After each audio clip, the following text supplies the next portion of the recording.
Olá, boa noite, sejam muito bem-vindos a mais uma live. Quanto tempo não nos vemos por aqui?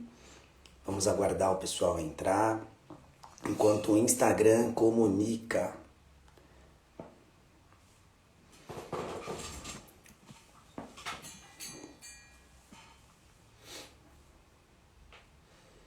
Muito boa noite, pessoal, sejam bem-vindos. Prazer estar aqui mais um dia.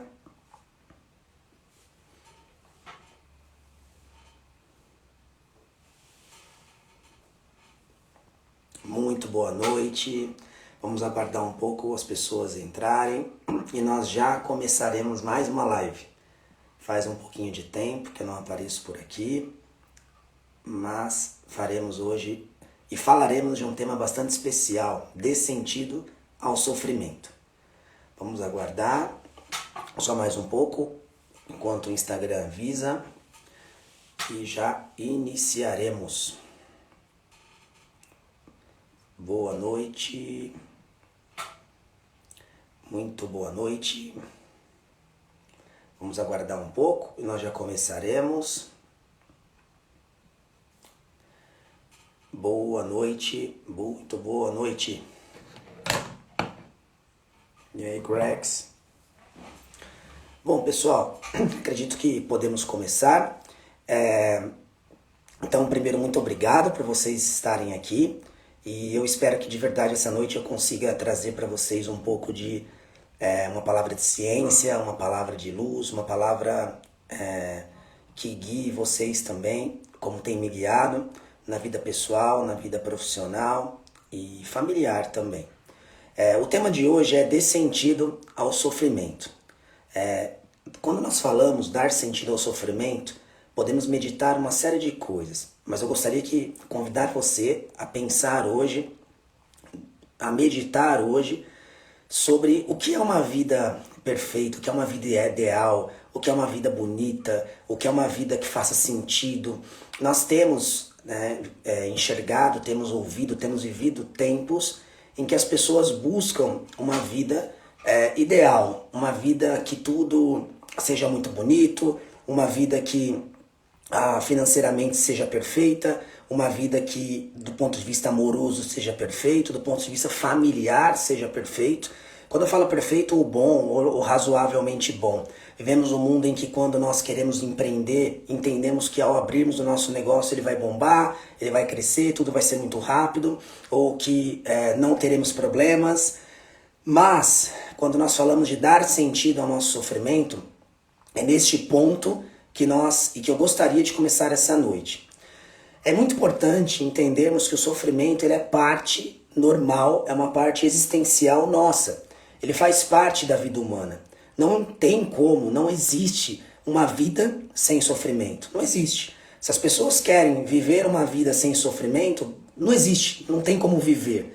É algo que está dentro do nosso contexto, que está dentro da nossa filosofia, da nossa psicologia, que está dentro do nosso universo humano, material, espiritual, ele faz parte. O sofrimento ele é a essência também da vida humana, por incrível que pareça.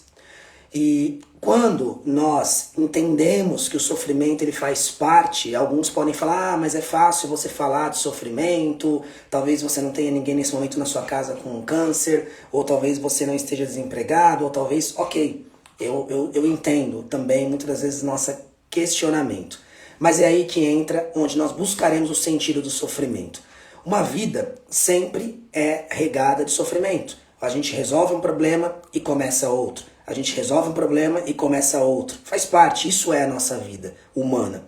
E quando nós entendemos que o sofrimento, que nós estamos nessa terra, que nós estamos aqui por uma missão muito maior do que simplesmente aquilo que nós colocamos ou rotulamos a nossa história, que é, eu vou ter o trabalho perfeito, eu vou ter aquela família perfeita, eu vou me sentir sempre muito amado, eu vou sempre dar muito amor, eu vou sempre ser uma pessoa excepcional. É aí que nós olhamos somente para dentro de nós e é aí que nós criamos expectativas que nunca acontecerão, que nos frustrarão. E quando nós nos sentimos frustrados, porque nós comparamos às vezes a nossa vida com a do outro, porque nós achamos que a vida do outro é uma vida que tem menos sofrimentos, que a vida do outro é uma vida muito mais tranquila. Quando nós fazemos isso, nós nos isolamos das pessoas, nos isolamos de nossa essência, de nós mesmos e entramos num ciclo depressivo, um ciclo de tristeza, um ciclo de não aceitarmos os problemas. Então vou dar aqui um exemplo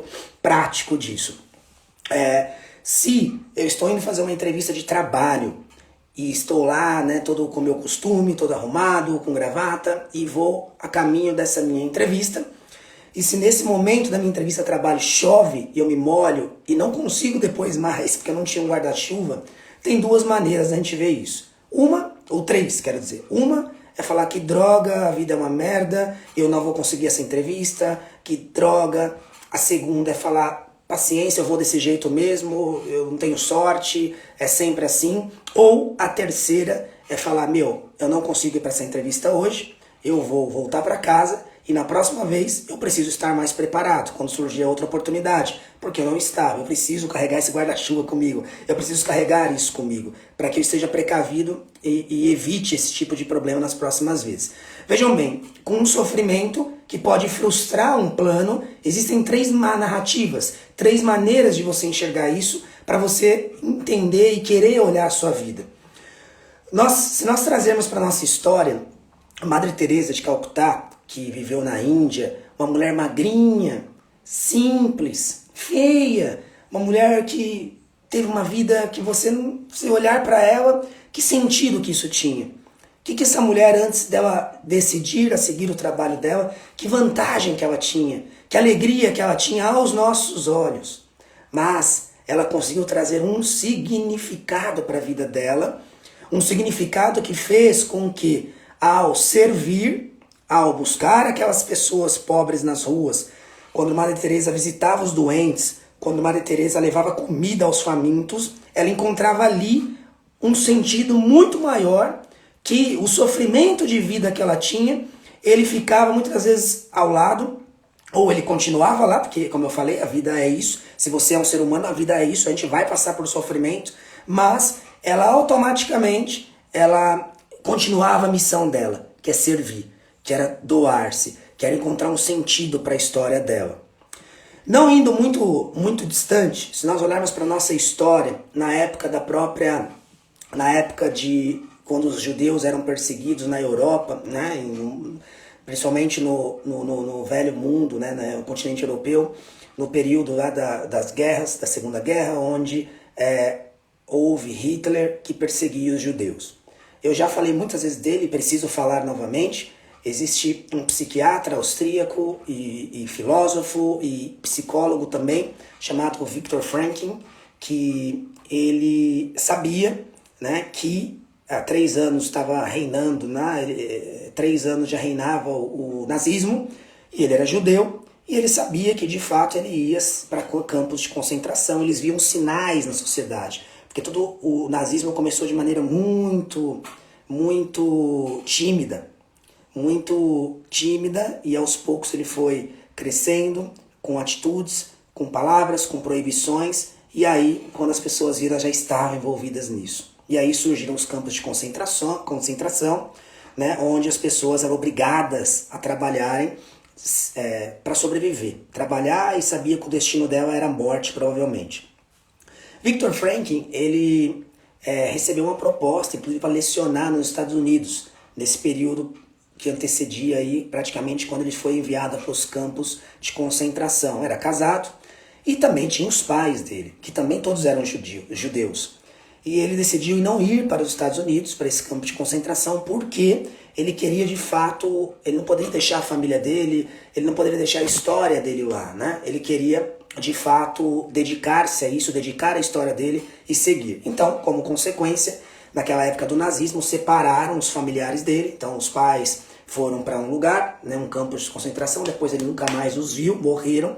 E Viktor Frankl foi para um outro campo de concentração, que é o de Auschwitz, que é um dos mais complexos e mais dolorosos. E no dia a dia, muito sofrido no campo de concentração, Viktor Frankl via seus amigos desnutridos, ele estava desnutrido, ele via as pessoas morrendo de fome, as pessoas morrendo de doenças relacionadas à falta de higiene básica do campo de concentração, porque não tinha sistema de tratamento de esgoto, não tinha nada disso. As pessoas comiam muito pouco, eram obrigadas a trabalhar de noite, eram chicoteadas, eram mortas em público. Então ele percebeu que a tudo aquilo, os amigos dele que criavam uma expectativa de que eles iriam sair daquele lugar, de que aquilo era um absurdo, que eles não precisavam passar por aquilo, que aquela vida era muito medíocre, que reclamavam exaustivamente. Esses amigos dele eram mais vulneráveis à morte, muitos morriam. E aí Viktor Frankl buscou em si um sentido para aquilo que ele estava vivendo. Ele precisava encontrar um sentido naquele campo que o ocupasse, que o mostrasse que ele tinha valor, que ele tinha alguma utilidade, muito maior do que a vida que ele teve até então, mesmo numa situação de muito sofrimento. E assim, ele, um judeu, dentro de um campo de concentração, onde viu os amigos sendo mortos, onde não sabia onde a esposa estava, não sabia onde os pais estavam, onde havia decidido prevalecer lá na Europa, depois de ter recusado, né, uma proposta de lecionar nos Estados Unidos, para não deixar a família, e a família estava em outro lugar, nem sabia se a família estava viva. E qual foi o sentido, pessoal, que ele encontrou naquele campo de concentração? Foi o mesmo que Madre Teresa encontrou. Foi o mesmo sentido que nas camadas de personalidades que o professor Olavo descreve, eu convido vocês a entenderem depois, nas últimas camadas, perto da camada 12, quando nós falamos e entendemos nós falamos, eu enxergo a minha vida olhando para trás, próximo à morte. Mesmo que eu não vou morrer, eu estou bem de saúde, mas eu começo a enxergar a minha vida e entender o que eu fiz aqui, o que eu deixei, que legado eu tenho deixado e que história eu tenho desenvolvido na minha vida.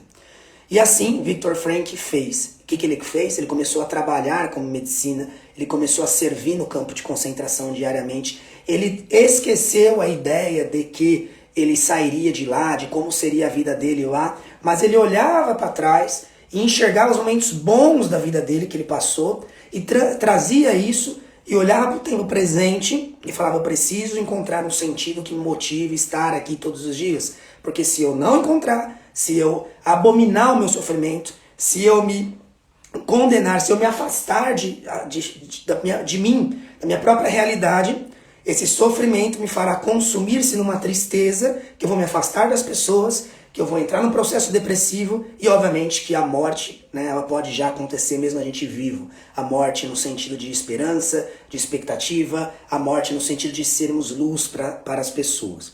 Então, Viktor Frankl, ele fez isso. Ele começou a servir, ele trabalhava nos leitos, ajudando aquelas pessoas do campo de concentração que estavam feridas, que sofriam, e acabou sendo um referencial para aquelas pessoas, porque ele estava lá, firme. Então ele encontrou no sofrimento, na miséria, na pobreza, onde não havia qualquer tipo de esperança, ele encontrou um sentido para aquilo. E o sentido dele poderia ser outro, poderia reclamar, poderia falar que a vida dele foi uma droga, poderia falar que ele é um absurdo ter sido judeu, porque ele estava sofrendo, estava sendo perseguido, que o nazismo era... Poderia falar mil coisas, mas ele trouxe aquilo, ele sabe que aquilo não era, ele sabia que aquilo não era bom, mas olhou para a sua realidade e seguiu em frente, tentando, obviamente, colocar sentido na sua realidade. Pessoal, não estou falando aqui que nós temos que viver uma vida de masoquistas, que nós temos que olhar e falar, não, a vida é para sofrer. Não, não é isso. Mas a gente precisa sim entender que a vida vai ser regada de sofrimento, faz parte. É assim, a partir do momento da nossa condição humana, o sofrimento ele faz parte do sal e da luz da vida, do tempero da vida. Mas a maneira como nós olhamos para ele vai ser determinante. Imagine, eu estou num puta calor, né, ou um frio que a gente está passando agora, você tem várias opções. Você pode ficar reclamando do frio o dia inteiro, porque principalmente as pessoas que trabalham em casa, que vão lidar com água gelada no dia a dia, ou cozinham, ou tem que acordar muito cedo, você vai lidar com o frio o dia todo, ou você vai reclamar desse frio o dia todo, ou você vai olhar para você e falar, eu tô com frio, mas eu não tô nem aí, que também não é bom, é simplesmente você tapar o sol com a peneira, ou é você fingir uma realidade que não existe, ou você olhar para esse frio e falar, meu, essa estação do ano é importante, eu preciso passar por isso. É importante a gente passar esse frio, é gostoso para dormir, eu preciso viver isso, como eu posso ser útil nesse frio para outras pessoas, como eu posso ser útil aos outros nesse frio, se levar comida, levar alguma coisa, levar uma palavra, levar uma sopa, seja lá o que for. Então, veja só, você consegue transformar aquele sofrimento, simples aqui no caso o frio, simples para nós, temos onde morar, né? Você consegue transformar isso, sabendo que isso sim é um sofrimento, sem masoquismo, você sabe que isso é ruim, mas você enxerga um sentido por detrás disso. A mesma coisa também é para a nossa vida no que tange as pessoas que estão vivendo o dia a dia. Muitas pessoas comentam, né, eu não bebo, eu não fumo, eu tenho uma vida exemplar, a minha vida é um exemplo a ser seguido, isso que você faz é ridículo, isso que você faz é um absurdo. Mas como tem sido a vida dessa pessoa? Porque é muito simples nós falarmos que a nossa vida tem sido um exemplo, mas sentado no nosso escritório, ou sentado na nossa casa depois de um jantar, ou com a vida normal. Agora, é muito simples fazer isso, e por isso que é uma hipocrisia. Mas o que nós temos feito, temos realizado, temos desenvolvido para dar sentido à nossa história aqui nesse mundo? Quando eu falo dar sentido, o que você tem sido de útil para as pessoas que vivem na sua comunidade? O que você tem sido de útil para as pessoas da sua própria família? O que você tem sido útil para as pessoas que trabalham com você? O que você tem sido útil na sua própria profissão do dia a dia? Se você é um líder, se você é uma pessoa que limpa a empresa, se você é uma pessoa que recepciona, como você tem trazido essência, tem trazido sabor, tem trazido sal e luz para o seu dia a dia ter sentido, para que você encontre e dê sentido aos outros na sua vida. Veja, mais uma vez eu repito, é muito importante que nós não nos escondemos no nosso sofrimento. Muitos de nós questionamos muitas coisas na nossa vida. Questionamos, porque eu perdi fulano, questionamos por que eu perdi esse dinheiro, por que eu perdi meu emprego, por que eu perdi essa oportunidade, por que as coisas na minha vida não andam como anda daquela pessoa. Mas por quê? E quando a gente cria esses porquês na nossa vida, né, a gente começa a gente cria esses porquês negativos, a gente começa a enxergar a vida, toda a nossa história humana como um problema, um sofrimento, automaticamente nós nos isolamos em nós, há um isolamento entre nós mesmos e nós olhamos somente para dentro com o nosso egoísmo e não olhamos as coisas boas também que acontecem, ou achamos que para viver uma vida boa e de plenitude você não sofre, você não tem problemas. Isso é demagogia, isso é ilusão. Então, nós não podemos. Quem quer viver, quem vive, seja bem-vindo ao sofrimento. É isso, a vida é pesada, a vida é dor, mas nós não somos masoquistas. Ela é dor, mas a gente precisa encontrar um sentido por detrás de tudo isso. Se você hoje se sente frustrado porque não é o que você queria ser, porque você não trouxe para a sua vida aquilo que você queria, ou porque você não tem, talvez, filhos, ou porque você teve e não queria ter, não importa. O mais importante é você olhar para isso e entender qual sentido você trará. Então, para nós fazermos uma análise desse tema, né, de como encontrar sentido no sofrimento, primeiro, quebre o seu sofrimento. Medite o que isso gera de incômodo. Aquela minha dor no peito no domingo à noite, que a semana vai começar, eu me sinto angustiado, me sinto desanimado. Aquela minha impotência de querer viver uma vida em plenitude, que eu fico angustiado, bate aquela dor no meu peito que parece que vai desmontar, aquela angústia. Você precisa entender o que gera isso. Olhe para dentro de si e fala o que tem gerado isso. Qual gatilho na minha vida tem gerado isso? Qual gatilho no meu trabalho tem gerado isso? E nesse gatilho que tem gerado isso, eu preciso dar um direcionamento. Eu preciso dar um significado. Talvez o seu gatilho é um câncer hoje, que tem gerado o desânimo de você não estar vivo amanhã. Traga significado. Como eu posso fazer a minha vida que eu estou aqui hoje, vivo, possível falar, possível dar sentido? Como a minha vida vai ser algo profundo? Vai ser algo que vai gerar sentido, vai ser algo que eu vou passar pela história dos outros e deixar algo grandioso. Como eu posso fazer isso? Se hoje a minha vida, talvez você esteja aí angustiado por alguma acusação, esteja aí angustiado por uma demissão que não deveria acontecer, injusta. Qual o sentido você pode ver? Qual o sentido você pode tirar? Como você pode servir? Como você pode encontrar ânimo, essência na sua vida, servindo, fazendo algo muito maior, para você não focar somente isso, mas focar a plenitude, aquilo que você vê esse mundo, aquilo que você pode servir, aquilo que você pode entregar. Então, pessoal, quando nós meditamos sobre o sentido do sofrimento, né, como encontrar sentido, como encontrar ânimo, como viver, como passar por isso, é indispensável que você entenda que você é humano, que as dores e os sofrimentos são partes da vida humana. Não tem como, por exemplo, na nossa vida humana nós temos que engatear, depois andamos, tomamos as vacinas, faz parte, não tem o que fazer. O sofrimento é isso também na nossa vida. Outro ponto importante, pare de olhar somente para a sua vida, bater no peito e entender e achar que a sua vida ela é a vida perfeita, ela é o exemplo, ou que a vida do outro é uma vida perfeita e que a sua vida está longe de ser aquilo. Pare de olhar, pare de se comparar com isso, mas sim olhe para dentro de si e fale: o que eu tenho feito nos últimos tempos que corrobora, que traz sentido para a minha vida, que traz sentido para a vida dos outros, que sirva aos outros, que deixe algo nessa terra, que deixe algo não material, mas de legado, de história, de vida. Como eu posso gerar sentido, como eu posso gerar vida através do meu servir, através daquilo que eu sei fazer, através daquilo que eu consigo potencializar, né, daquilo que eu sei fazer. Veja, Madre Teresa de Calcutá, como eu usei o exemplo, ela, sem os estudos, né, uma mulher simples, uma mulher de 30 quilos, né, que você olha magrinha, fraquinha,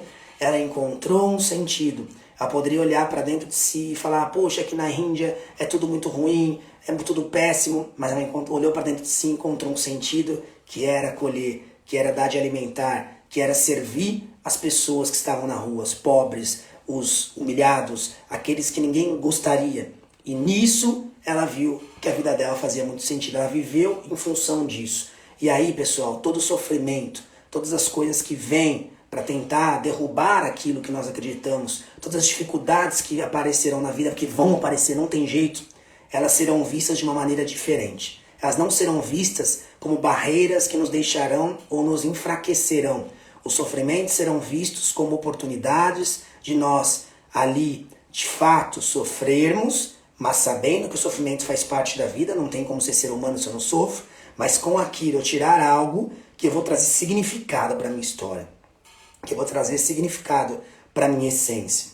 Vejam, as pessoas que passaram por guerras, se nós olharmos até mesmo na Alemanha, que é um país que sofreu muito, ou na França, ou outros países, esses países que passaram por isso enxergam a maneira de viver, ou enxergam as coisas de um jeito diferente que nós que nunca vivemos em guerra, porque foi deixado um legado, foi encontrada uma essência. Então, o sofrimento ou as dificuldades, eles deixam em nós marcas que nos fazem adquirir fortaleza. Nós nessa vida, como eu sempre falo, não temos segurança de nada, absolutamente nada. Se uma pessoa quer viver uma vida com segurança, não existe, não tem. Hoje, em fevereiro de 2020, nós não imaginávamos que um mês depois entraríamos no lockdown. Que segurança nós temos nessa vida? Que certeza que nós temos nessa vida? Que certeza que eu vou ter se eu vou estar empregado? Que certeza que eu vou ter se eu vou poder gerar emprego? Que certeza que eu vou ter se eu não vou perder minhas coisas? Não temos. Ainda mais num país como o Brasil, não temos. Mas a certeza que a gente tem que ter é estarmos bem fortes, psicologicamente, mentalmente, para que diante de todos os comos, eu tenho certeza do porquê daquilo. Então, os comos não serão algo, poderão nos incomodar, mas não serão decisivos para nos derrubar. Eles simplesmente serão obstáculos que eu sei que são normais para a vida e que eu vou ter que passar por eles para encontrar a minha missão, para encontrar o meu legado, para encontrar o meu objetivo. E, diante disso, quando nós entendemos que não temos segurança de nada, mas que ao não ter segurança eu tenho fortaleza, eu tenho força para recomeçar, para começar do zero, para criar algo novo, para construir novamente, aí sim eu vejo que essa vida e eu vou fazer algo diferente e eu vou construir isso e automaticamente eu não olho para dentro de mim e eu não potencializo a minha angústia ou o meu sofrimento. Isso, pessoal, vale para toda a vida, para toda e qualquer situação da nossa vida. Eu convido vocês, e já falei várias vezes de Tolstói, que é o autor russo, que escreveu novelas russas, e ele escreveu uma obra que inclusive vai ser um dos temas das próximas lives, que é A Morte de Ivan Ilitch, que mostra, e eu já falei disso em alguma das lives anteriores, que na morte Ivan Ilitch olhou para a sua vida e viu que sua vida foi uma vida infeliz, que sua vida foi uma vida sem sentido. Foi simplesmente uma vida que ele teve dinheiro, que ele teve família, que ele teve bens, teve cargo, teve posições. Mas quando ele olhou para trás, no final da vida dele, ele viu que simplesmente isso passou. O que ele poderia deixar ali? Que lembrança. Ele viu, inclusive no livro retrata, né, que ele está ali no seio da morte, numa cama de hospital, e ele vê o seu filho muito triste, chorando, e ele pede, tira o meu filho daqui, porque eu não quero que ele veja isso. E aí ele entendeu que foi a primeira vez na vida dele que ele exerceu um papel de amor como pai. Porque até então a vida foi levando ele, o dia a dia, a reclamação do dia a dia, ao olhar para o seu sofrimento pessoal, ele foi fazendo isso. E naquele momento da morte dele, quando ele pede para tirarem o filho dele de dentro do quarto, né, ele tem o primeiro gesto de amor da vida dele durante a morte. Então Ivan Ilitch ele encontra viva a vida dele minutos antes da morte. Vejam só que obra riquíssima, do século XVIII. Isso é a obra A Morte de Ivan Ilitch. Eu super recomendo, e como eu falei, eu vou falar um pouco disso nas próximas semanas, né? Porque para sermos, e esse trabalho do Instagram que eu tenho feito, ele é um trabalho muito voltado para vida profissional, para finanças, para liderança, para fé, mas a gente precisa trabalhar muito bem as nossas bases de personalidade, as nossas bases de vida, as nossas bases de valores, para que possamos sim sermos profissionais diferenciados. Porque hoje, mais uma vez, as pessoas não estão acostumadas com não. As pessoas não estão acostumadas com dificuldades. Eu tiro as pessoas, eu falo nós não estamos acostumados, porque nós nascemos numa geração com água quente no chuveiro, nascemos num momento da vida que nós temos o carro, o Flex Power, agora o carro elétrico, que nós temos facilidade do ar-condicionado, que qualquer incômodo pequeno que é gerado, a gente mitiga e resolve ele ligando um ar-condicionado, ou indo talvez fazer um home office naquele dia e indo dormir mais cedo. A gente resolve porque está tudo muito fácil, mas quando nós nos vemos em situações em que somos impotentes para resolvê-las, que não temos o controle delas, bate o desânimo, bate a indisposição, bate a angústia, bate a tristeza, e aí nós entramos num clima de olharmos para dentro de nós, de automaticamente, por não termos autonomia sobre a vida, não termos autonomia de controlar aquela situação, entramos num ciclo de, inclusive às vezes, depressivo, porque nós não temos o controle daquilo. E aí entra encontrar o sentido no sofrimento, que a nossa vida não temos segurança de nada, que a nossa vida precisa ser muito, mas muito maior do que simplesmente nós queremos ter o controle de tudo. Que nossa vida profissional, ela precisa ser sal e luz. Eu não posso simplesmente ter uma vida profissional para cumprir o meu dever do dia a dia. Eu não posso ter uma vida profissional que eu vou lá para só ganhar o meu dinheiro e ir embora. Eu não posso ter uma vida profissional que eu simplesmente vou fazer aquilo porque eu gosto de fazer aquilo. Presta atenção, é muito egoísta, é muito pequeno, é muito fútil, é muito vulnerável. É como construir uma casa de madeira sobre um solo fraco. É diferente porque é instável. E muitas das vezes nós vivemos uma vida assim instável, porque nós nos colocamos em situações em que as emoções nos fazem se tornar vulneráveis. Quando ouvimos um não, quando ouvimos alguém reclamando daquilo que nós não fizemos bem feito no trabalho, quando ouvimos alguém reclamando daquilo que nós na nossa família não fizemos, ou quando nós vemos alguém até dentro de casa, quando nós vemos o cônjuge que não faz aquilo que a gente tinha como expectativa, nós entramos num clima de desânimo, de achar que nada é bom, de que a nossa vida não é boa, mas nós estamos muito mal acostumados a ter as coisas com todas as facilidades possíveis. E aí entra a importância também de fazermos alguns sacrifícios na nossa vida para mostrarmos para nós mesmos, para o meu eu, para o meu corpo, para mim, que eu não tenho controle das coisas de fora, mas do meu corpo e da minha mente eu tenho controle. E eu preciso tomar as rédeas disso. Então, como controlar o meu corpo? Um jejum é importante. Por que aconselha-se fazer jejum? Justamente para você falar, corpo, ó, eu domino você, não você me domina. Outra coisa importante é você, mesmo em situações que você só vê dificuldades, só vê problemas, ou você tem duas opções. Ou você vai lamentar daquele problema, ou você vai reclamar daquele problema, ou você vai angustiar daquele problema, ou você vai olhar para ele e falar, eu preciso dar um passo para resolver isso. Ah, eu não tenho como resolver? Eu preciso encontrar um sentido para minha vida, eu preciso ser útil para alguma coisa, eu preciso fazer algo maior, que traga significado, porque quando eu faço algo que traz significado, eu potencializo dentro de mim, libero dentro de mim uma sensação, eu libero dentro de mim algo que acelera o meu metabolismo de vida espiritual, psicológico, que me faz ser forte.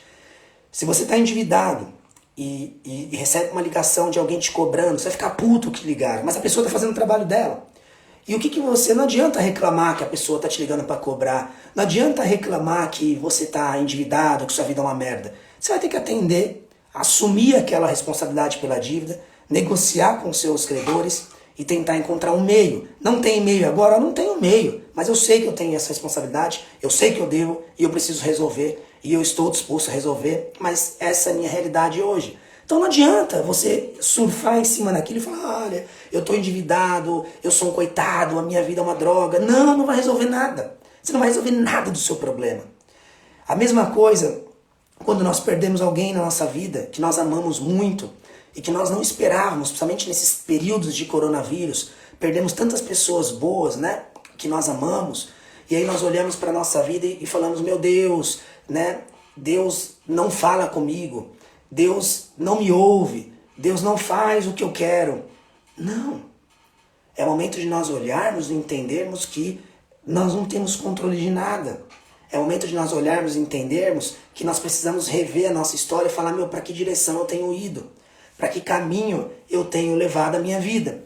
Essa semana eu conversava com um amigo, e não tenho nenhum problema em falar isso, que ele falava, poxa, eu fiz os meus 40 anos de idade, né? Ele comemorou. E a minha vida eu esperei muito para comemorar esses 40 anos em grande estilo. Abri um vinho de R$500, chamei os amigos, chamei um cozinheiro para ir na minha casa, fazer uma comida legal. Chegou no fim do dia, quando tudo isso acabou, me veio uma sensação que aquilo que eu esperei por muitos anos da minha vida para completar 40 anos e ter aquele vinho, não me trouxe nada. Foi legal. E aí, ele depois disso acordou, né, está acordando e olhando para frente e tentando trazer um novo sentido, um novo significado para a vida, no sentido de encontrar valor, de encontrar reorganização na vida. A mesma coisa é quando nós temos a nossa vida, as nossas fortalezas ou as nossas validações de personalidade naquilo que nós fazemos no nosso trabalho. Muitas vezes nós levamos uma vida em que nós queremos, né, nos sentimos alguém realmente importante, alguém realmente que faça sentido pelo cargo que temos, ou pela função que exercemos, ou pela influência que temos dentro de uma organização. E aí vem, de verdade, o sentido de que eu não posso, isso é muito pequeno, isso é muito fútil, isso é muito isolado, isso é muito instável. Eu preciso ser muito mais do que isso. E eu ser muito mais do que isso consiste, não é o dinheiro, não é o ter, é muito mais do que o ter, é muito mais do que isso. É o deixar, é a marca, é aquilo que quando eu olhar para a minha história no final do dia e ver o que eu fiz de diferente hoje.